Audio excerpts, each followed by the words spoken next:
여러분 안녕하십니까? KBC 8시 뉴스 시작합니다. 양강 후보가 치열하게 경합을 벌이는 가운데 이제 20대 대통령을 뽑는 선거가 3일 앞으로 다가왔습니다. 이재명, 윤석열 대선 후보가 내세운 광주 지역 7대 공약을 비교해봤습니다. 이형길 기자가 보도합니다. 먼저 두 후보의 공통된 공약입니다. 활로를 찾지 못하고 있는 광주 군공항 이전 지원과 광주 인공지능 AI 산업 특화도시 조성, 미래 모빌리티 산업 지원 등은 두 후보 모두 공약에 포함했습니다. 교통과 관련한 공약도 있습니다. 이재명 더불어민주당 대선 후보는 광주 지하철 사각지대에 그린 수소 트램을 지원하겠다고 밝혔고, 윤석열 국민의힘 대선 후보는 광주 영암 속도 무제한 고속도로 건설을 약속했습니다. 5.18과 관련해 이재명 후보는 5.18 정신 헌법 전문 명문화를, 윤석열 후보는 5.18 국제자유민주인권연구원 설립을 내세웠습니다. 이재명 후보만의 차별화된 공약은 광주역 전남대 일대 스타트업 밸리 구축, 아시아 문화수도 광주 완성이 있습니다. 광주형 엔젤 투자 펀드와 그린 스타트업 타운 조성을 지원해서 광주를 명실상부한 스타트업 밸리로 구축해 가겠습니다. 윤석열 후보는 서남권 원자력 의료원 추진과 광주 복합 쇼핑몰 유치를 공약했습니다. 문화 공간도 되고 주말이면 청년들도 모이고 하는 복합 쇼핑몰을 아주 간절히 바라고 계십니다. 이재명 후보는 더 활기차고 잘 사는 광주를 만들겠다고 밝혔고, 윤석열 후보는 대한민국 미래를 여는 광주를 만들겠다고 말했습니다. KBC 이영길입니다. 더불어민주당이 광주 무등산 증심사 입구에서 이재명 후보 집중 유세를 펼쳤습니다. 광주 동남을 이병훈 의원과 200여 명의 이재명 후보 지지자들은 봄 산행에 나선 광주 시민들을 향해 정치 교체를 위해 민주당 이재명 후보를 지지해 줄 것을 요청했습니다. 이병훈 의원은 50% 가까운 사전 투표율을 기록한 것은 민주진영 결집이 이룬 쾌거라며 안철수 후보가 윤석열 국민의힘 후보로 단일화하면서 오히려 민주진영 결집의 원동력이 됐다고 평가했습니다. 국민의당과 국민의힘이 광주 금남로에서 윤석열 후보 지지를 위한 합동 유세를 펼쳤습니다. 송기석 국민의힘 광주 총괄선대위원장과 최명희 국민의당 광주 동남을 지역위원장 등 100여 명은 금남로에서 윤석열 후보 지지를 호소하는 합동 유세를 펼쳤습니다. 송기석 위원장은 윤석열 후보를 통한 정권 교체로 민주당 일색의 지역 정치권의 독점 구조를 바꾸고 국민의힘이 광주의 경제 발전을 이끌어가겠다고 주장했습니다. 광주와 장성, 나주를 끼고 흐르는 황룡강은 일부 구간이 국가 습지 보호구역으로 지정될 만큼 자연 생태가 잘 보존되어 있습니다. 그런데 황룡강으로 이어지는 하천에 희뿌연 폐수가 흘러든 사실이 뒤늦게 알려졌습니다. 빅그린 산단에서 유출됐는데 그 양이 수십 톤에 이릅니다. 고우리 기자가 보도합니다. 쌀뜨물처럼 뿌연 물이 하천을 따라 흘러갑니다. 하얀 물줄기는 1km가량 이어집니다. 광주 빅그린 산단 인근을 지나던 시민이 촬영한 영상입니다. 우윳빛이 나는데 진하더라고요. 이건 폐수다 걱정됐죠. 일단 습지고 저희들이 사는 하천인데. 빅그린 산단 폐수 수십여 톤이 하천으로 흘러든 건 지난달 24일 새벽. 산단 각 공장에서 방출된 폐수가 중간 처리장에서 넘쳐 하천으로 유출된 겁니다. 산단 폐수는 중간 처리장에 모인 뒤 공공 폐수 처리 시설로 보내지는데 유출 당일은 중간 처리장 펌프 시설이 제대로 작동하지 않은 것으로 확인됐습니다. 광주시가 수거한 오염 하천수는 40톤에 이릅니다. 유출된 폐수의 성분은 현재 분석 중입니다. 일시적으로 많은 오폐수가 유입이 되어가지고 전개 펌프장 유입 매너로 유입 밸브가 차단되어가지고 오폐수 일부가 유입 매너를 넘쳐서 하천으로 유출된 상황입니다. 광주시는 폐수 처리 시스템을 시공한 LH에 개선을 요구했고 광산구청은 유출 사고 책임 소재를 조사하고 있습니다. KBC 고울입니다. 코로나19 소식입니다. 오늘 저녁 6시 기준 광주와 전남에서 11,066명의 코로나19 신규 확진자가 발생했습니다. 광주에서는 보호센터와 요양병원 등 고위험 시설을 중심으로 확진자가 추가로 발생하며 6,223명을 기록했습니다. 전남에서는 고흥의 공장 사업장과 화순의 한 병원에서 집단 감염이 추가로 발생하는 등 4,843명의 신규 확진자가 나왔습니다. 순천에서 1,000명에 육박하는 933명의 확진자가 나온 것을 비롯해 여수 827명, 목포 722명 등 도시 지역의 확진자 발생이 집중되는 것으로 나타났습니다.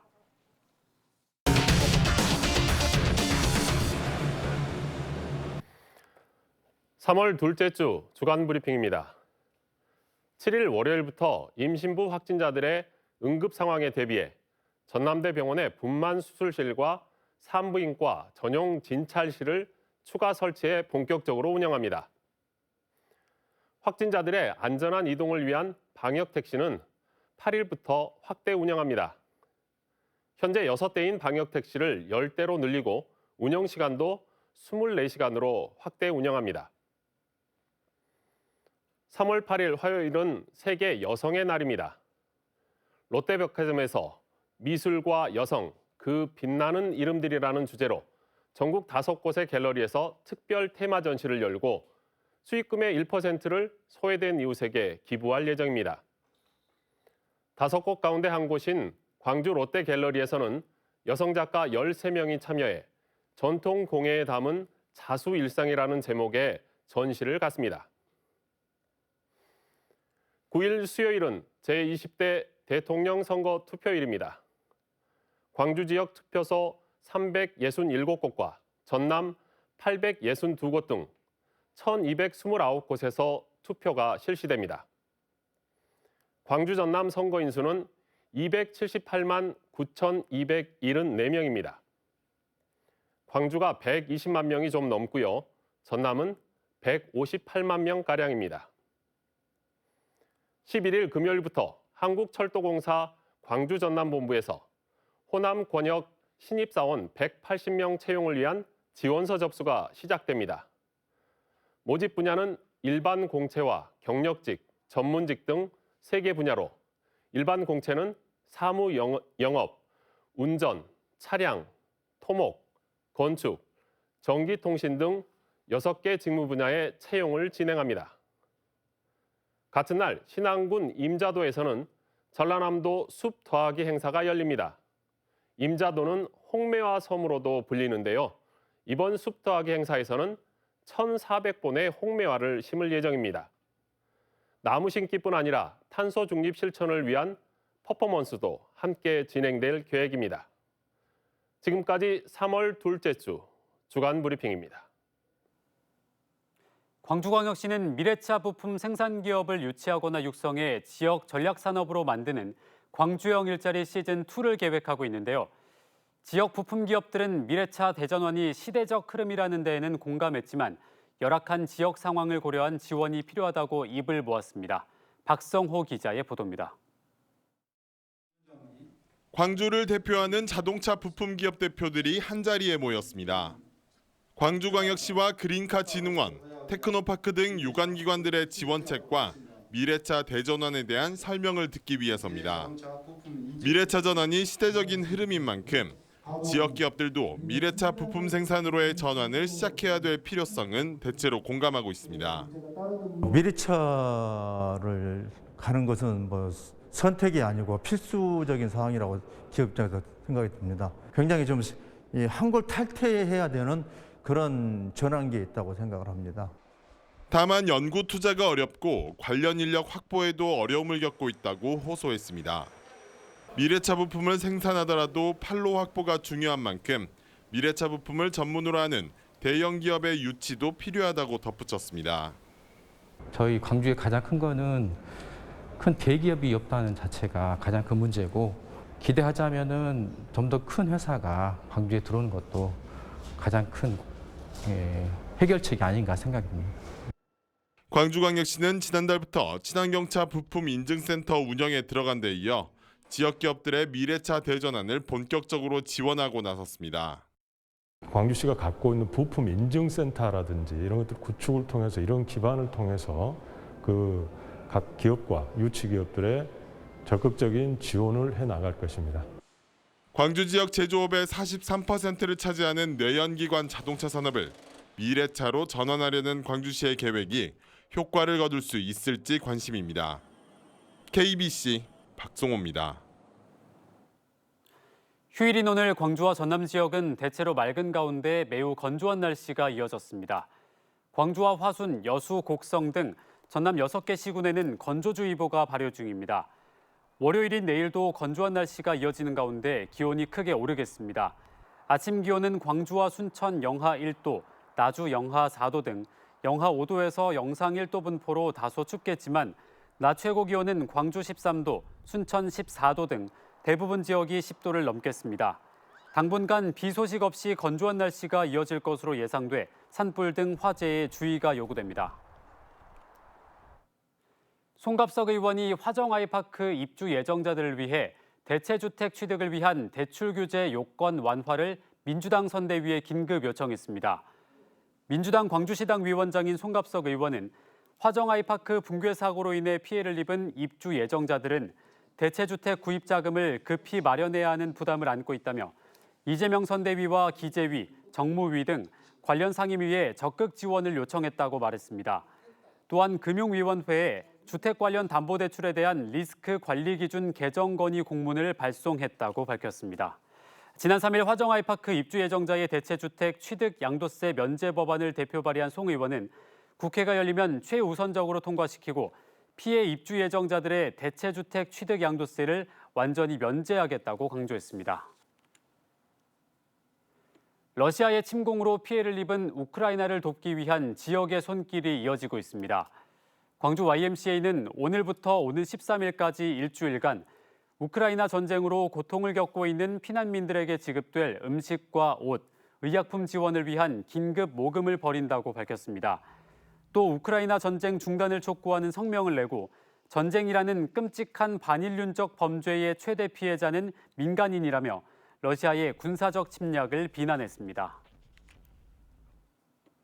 현대사무중공업이 선박 시운전 때 발생할 수 있는 코로나19 확산 방지에 나섰습니다. 현대사무중공업은 오는 10일까지 시운전하는 31만 8천 톤급 초대형 원유 운반선에 바이러스 사멸 램프를 처음 설치해 코로나19 확산 예방에 나섰다고 밝혔습니다. 바이러스 사멸 램프는 30초 안에 바이러스 99%를 없앨 수 있고 인체에 무해한 점이 특징으로 조종실과 엔진룸, 회의실, 식당 등 밀폐 공간을 위주로 10여 개가 설치됐습니다. 사무중공업은 향후 바이러스 사멸 램프를 설계에 반영해 항바이러스 인증 선박을 건조할 예정이라고 밝혔습니다. 지역에 방치된 폐산업 시설들이 문화예술 공간으로 새롭게 조성됩니다. 전라남도는 여수 덕양역사와 옛 나주극장, 곡성 침공역, 곡성 죽곡장터 등 4곳을 폐산업 시설 문화재생사업 대상지로 선정하고 오는 2024년까지 120억 원을 들여 문화예술 공간으로 꾸밀 예정이라고 밝혔습니다. 전남에서는 지난 2014년부터 폐산업 시설 재생 사업을 통해 담양 담빛 예술창고와 나주 나빌레라 문화센터 등이 새롭게 문을 열었습니다. 광주에서 오래된 경유차를 조기에 폐차하면 승용차는 최대 300만 원까지, 건설기계는 4천만 원까지 지원받을 수 있습니다.